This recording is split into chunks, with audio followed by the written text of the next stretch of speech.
Hey there, you're listening to The Mighty Mommy with some quick and dirty tips for practical parenting. Stuff. My kids have a lot of stuff. With all the stuff they have, I have to wonder why they both want to play with the same toy dinosaur at the exact same moment of time. We have at least 25 dinosaurs. Why must they argue and fight over just one of them? Ugh, it makes me crazy. I'm sure I never had arguments like this with my brothers when I was a kid, right? Okay, maybe I did, but that doesn't make it acceptable. Lucky for me, my kids are now old enough to understand sharing, even if they really don't like to do it.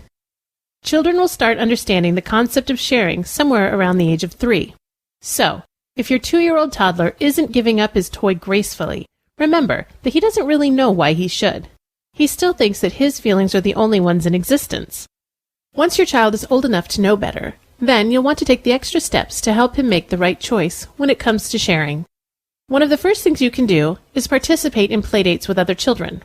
In order for a child to learn how to share, he needs to be put in a position where sharing will be necessary. Children who haven't had much social interaction may not be as likely to offer up their toys as those who are used to other kids being around. Invite other children to your home and accept playdate invitations elsewhere. Introduce your child to the act of sharing his own toys as well as the sharing of his friends' toys. Older children understand the need for sharing, but they don't always like it. One method that we find works in our home is timed turn-taking. If there is an item that both children want to play with, but that they cannot seem to work out a system for sharing, I will step in and offer a solution. If I know who had the item first, that child may keep the item for 3 minutes. We set the timer, and when it goes off, the item passes to the second child, who then has the item for 3 minutes, and passes it back. If I don't know who had the item first, I can usually get an honest answer, but if there's a ruckus about it, I generally put the toy in a timeout and nobody gets to play for a while. This generally elicits a positive response, such as, "No, Mommy, don't put the dinosaur in timeout. My brother can play with it first." If I do put the toy in timeout, it stays there until both children appear to have forgotten about it, and then it makes its way back into the toy box. Some toys and games in our house are duplicates. We have 2 toy guitars, 2 toy cash registers, and a lot of dinosaurs and baby dolls. It's amazing how much role-playing can be done with dinosaurs and baby dolls. The most coveted item in the house, however, is the kids' computer. We have a few games on the computer that require the children to take turns, such as Candyland. But many of the programs are for one child at a time. When the children fight, the solution is simple. I don't allow them to use the computer.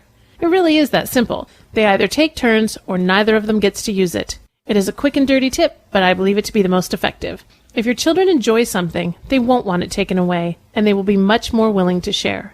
Finally, I'd like to offer a couple of more things to consider. First, please remember to acknowledge your children when they are sharing. Rewarding good behavior is a key element in raising polite, good-natured children.